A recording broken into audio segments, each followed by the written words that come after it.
Baik, untuk materi berikutnya eh, yang akan kita bahas pada mata kuliah metode penelitian ini itu tentang rumusan masalah. Jadi kalau kemarin sudah mendapatkan banyak ide, nah di sini sekarang bagaimana atau seperti apa gambaran untuk menentukan rumusan masalah. Nah, di sini nanti ini yang akan kita bahas pada penelitian itu sebenarnya. Sehingga permasalahan yang telah kita dapat kemarin setelah kita mencari ide untuk penelitian itu kan sebenarnya menjadi masalah kan ya. Jadi di berikutnya bagaimana merumuskan masalah yang telah kita dapat. Yang pertama, untuk rumusan masalah itu adalah pernyataan yang jelas dan terfokus kalau istilahnya di sini. Yang berisi pertanyaan atau permasalahan yang ingin diinvestigasi atau ingin dipecahkan melalui suatu penelitian. Jadi kemarin kita sudah menyiapkan, merancang, mencari beberapa ide untuk penelitian.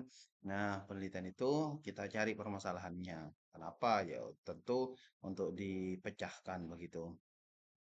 Nah, ini adalah langkah awal yang kritis dalam proses penelitian dan membantu peneliti untuk mengidentifikasi dan memahami masalah yang akan diteliti secara sistematis.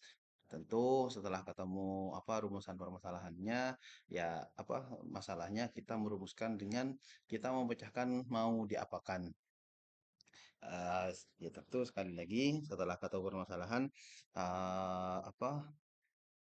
metodenya. Kalau nggak ketemu metodenya kan nggak tahu kita mau diselesaikan seperti apa. Oke, jadi yang pertama rumusan masalah itu rumusan masalah yang bagus lah ya, yang memiliki ciri-ciri berikut. Yang pertama clearness atau eh, ketajaman. Jadi rumusan masalah itu harus jelas, terinci sehingga dapat dipahami dengan baik oleh pembaca atau audiens. Pernyataan masalah harus digambarkan, harus menggambarkan secara eksplisit apa yang akan diteliti. Jadi eh ya kembali ke yang dulu ya. Jadi saya menekankan ini harus tahu permasalahan apa yang mau diapakan begitu. Jadi itu harus jelas dan harus rinci. Yang kedua specificity harus khusus. Jadi jangan melebar nanti biar eh mengerjakannya juga terarah dan apa namanya ya menjadi sangat spesifik gitu, tidak samar atau terbatas pada isu atau topik yang relevan. Jadi ini kekhususan ini juga kita tuh kita akan membatasi begitu fokus dari permasalahan kita sebenarnya fokus ke apa yang sebenarnya yang mau diselesaikan. Terukur, measurability.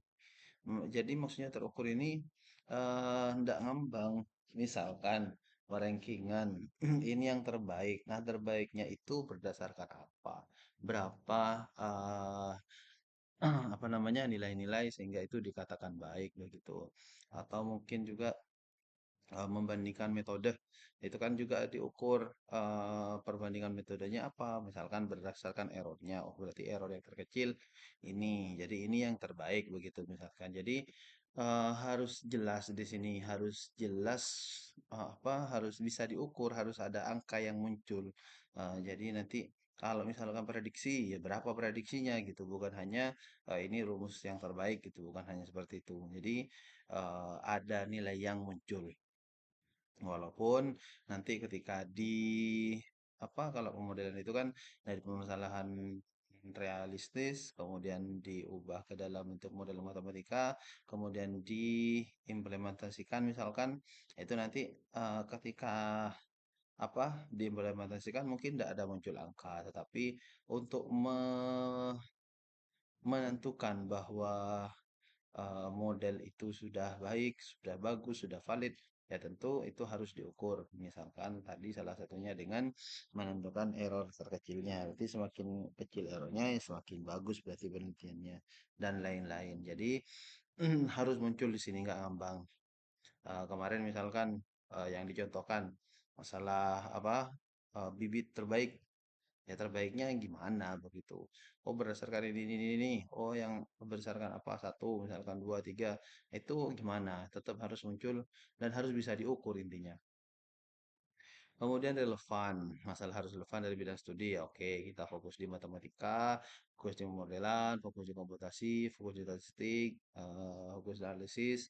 Nah, itu ya harus fokus ya. Jadi biar walaupun apa di bidang-bidang yang saya sebutkan tadi apa bisa bisa interdisiplin, maksudnya bisa berkolaborasi dengan disiplin ilmu yang lain. Jadi ya tetapi harus relevan, relevan dengan matematika misalkan dengan pertanian, matematika dengan kesehatan, matematika dengan pendidikan misalkan. Jadi itu eh, tidak harus dengan satu. Jadi yang penting harus relevan. Kemudian rumusan masalah yang baik itu juga mempunyai ciri terbatas, limited. Maksudnya terbatas misalkan waktu. Jadi misalkan data yang dipakai berapa tahun, berapa bulan gitu, atau tempat, wilayah misalkan. Jadi di sini seperti halnya kemarin yang mau meneliti tadi saya sebutkan tentang bibit terbaik sepamekasan misalnya gitu, atau di kecamatan-kecamatan tertentu. Jadi itu harus ada batasan-batasan yang jelas. Ya kenapa? Ya biar hasil penelitiannya bagus gitu. Walaupun nanti penelitiannya misalkan sepamekasan. Ini menjadi gambaran misalkan se-Jawa Timur secara umum atau bahkan eh, di wilayah tertentu mengambil sampel. Tapi tetap harus disebutkan bahwa penelitian kita itu datanya misalkan untuk tempat-tempat tertentu. Kemudian, nah ini ada variabel-variabel penelitian ya tentu ini walaupun statistik, komputasi, modelan itu pasti ada apa model atau rumus Y X minimal ada dua variabel. Ya tentu kalau misalkan ada penelitian yang mempengaruhi ada variabel-variabel yang mempengaruhi ya ada semakin banyak variabel ya tidak ada masalah. Yang penting sesuai dengan metode yang dipakai.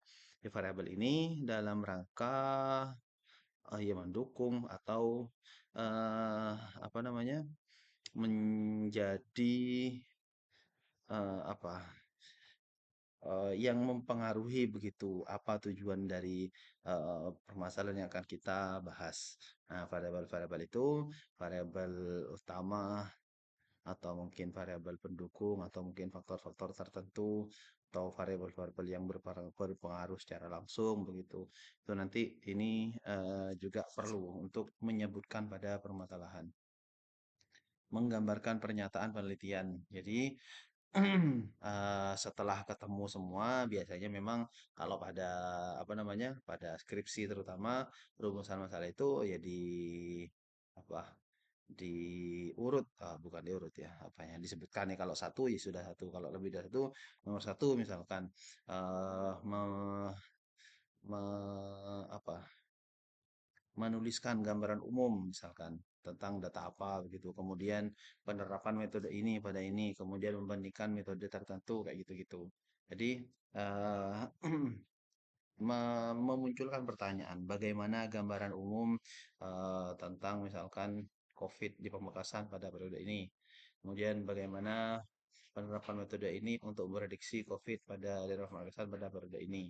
Kemudian yang ketiga misalkan kalau lebih dari dua itu rumusan masalah ini beberapa pertanyaan yang ini nanti akan dijawab pada kesimpulan.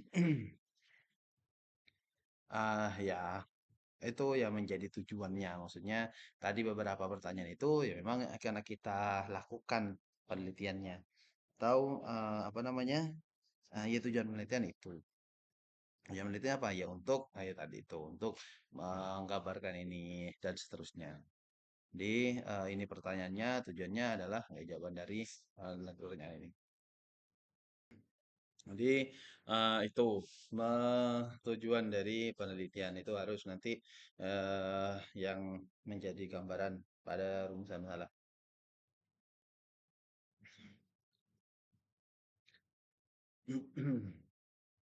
Kemudian, nah, literatur dalam rumusan masalah. Jadi, apa namanya, pada rumusan masalah itu diperlukan untuk metode untuk menyelesaikan. Jadi, bersambung dari yang tadi atau dari yang sebelumnya kita sudah dapatkan ide permasalahannya. Tentu untuk menyelesaikan itu dibutuhkan literatur atau referensi metode untuk menyelesaikan permasalahan itu. Jadi, pertama tentu mengidentifikasi kebutuhan penelitian untuk apa, meramalkan, meranking, menentukan faktor-faktor yang mempengaruhi, memodelkan, atau apapun itu. Jadi, literatur itu apa untuk merumuskan. Jadi, rumusan masalahnya akan lebih lebih terarah begitu untuk menyelesaikan permasalahannya. Kemudian mengidentifikasi gap pengetahuan ini tentu dengan beberapa literatur atau referensi yang telah kita dapat, baik itu dari buku, buku itu untuk menambah referensi tentang metode, atau juga seperti yang saya sebutkan kemarin, perlu beberapa eh, artikel, jurnal. Nah, itu nanti kita bisa lihat gap ini berarti yang belum pernah diteliti. Celah. Jadi, oh yang ini menggunakan metode A untuk masalah B, ini metode C untuk B. Oh, yang D belum. Oke, pakai D begitu. Atau menggabungkan atau apapun. Yang penting kita mencari gapnya, mencari hal yang belum diteliti begitu. Kemudian menggambarkan konteks penelitian. Jadi kalau sudah kebutuhannya apa, kemudian kita tahu gapnya apa namanya, eh, yang celahnya itu di mana, sudah kita gambarkan. Jadi di sini konteks untuk penelitian ini membantu peneliti untuk memahami latar belakang, teori dan konsep-konsep yang relevan dengan topik penelitian. Kemudian membangun kerangka konseptual. Ini kalau sudah didapat semua kita rancang begitu sebenarnya.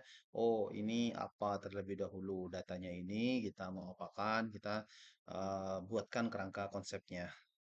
Sehingga permasalahannya jelas, metode yang mau dipakai itu jelas, nanti tujuannya akan semakin jelas.